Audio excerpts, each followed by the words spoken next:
Hi, this is Krista. I was just wanting to share with you guys something that I've been learning this week that I thought would be really cool. I couldn't wait, so I had to share it with you guys.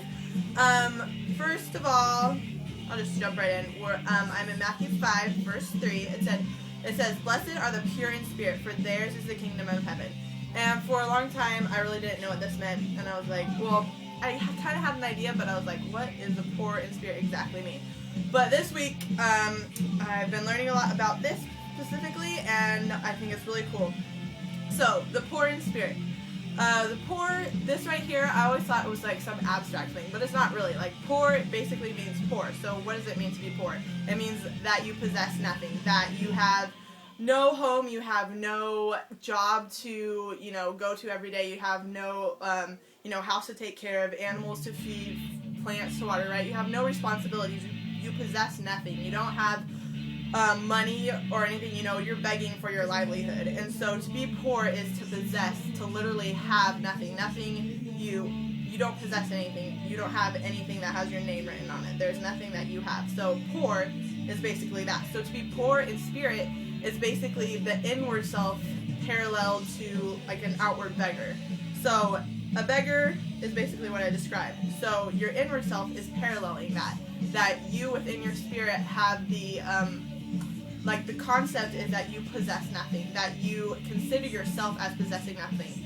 So what I wanted to really talk about is that nowadays we use my and mine a lot. Like we possess so much in ourselves. Like we think that everything is ours, and we consider ourselves to have many things.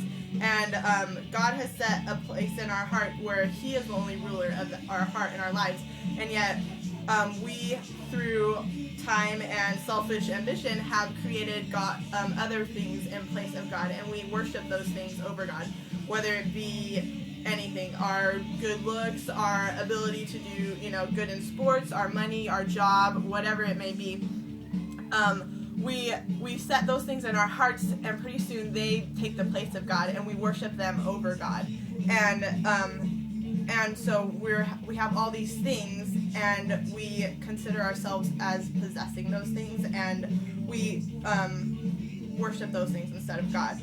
And so what Jesus is saying here, blessed are the poor in spirit, He's saying the opposite of that we should consider ourselves to be possessing nothing.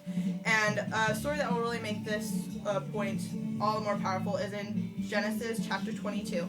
It's talking about Abraham offering up Isaac, his son, as a sacrifice.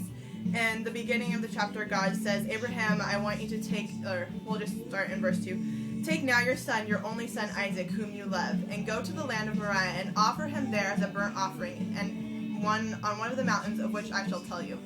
And what God is doing here is, Abraham's son is the promised son. Isaac is promised, and God is. Abraham loves him so much, and all of Abraham's love and affection is all placed in Isaac. And so what God is basically asking him to do is not just to sacrifice his son, but is to sacrifice his everything. Really, is all of his affection, all of the love that he has in this life, all of his things as we have them now in our hearts, all of his things are concentrated in Isaac. So what God is asking him to do essentially is to sacrifice everything in order that God might know that Abraham fears him. And so what the Bible doesn't tell us, it skips right over it, is the struggle that Abraham has to finally come to the next morning and to commit himself to do this thing that God has asked him to do. And so they go up to the mountain, and most of you guys know the story, and then and Abraham is almost going to kill his son, and then God stops him and says, "Don't, for I know that you fear me because you have not withheld your only son from me." And then after that, he provides the lamb, and then later Abraham receives everything. He has his son back, he has his wife, he has his family, he's got all his servants, all his possessions. So in the end, Abraham didn't lose anything, even though God had asked him to sacrifice everything. But what happened on that mount was that Abraham realized that he didn't possess anything, that everything he was the Lord's. And so even though he has everything afterwards, he doesn't consider himself to possess those things. Those aren't his anymore, they're God's. And that's just like the epitome of this verse. Blessed are the poor in spirit, for theirs is the kingdom of heaven. If we sacrifice everything for God, if we consider ourselves to own nothing, we have the blessedness of possessing nothing. Because we possess if we consider our things not our own, and if we consider ourselves and our abilities and our talents and everything that God has blessed us with, not our own, but God's, we have nothing. We possess nothing, and what remains is Christ. We have Christ, which means that we possess everything. So that's just what I was thinking was pretty cool, that the blessedness of possessing nothing, that even though we have given up everything to Christ, we have Christ, which means we have everything. And that's just what I wanted to share with you guys, and I thought it was pretty sweet. And if you have any comments or questions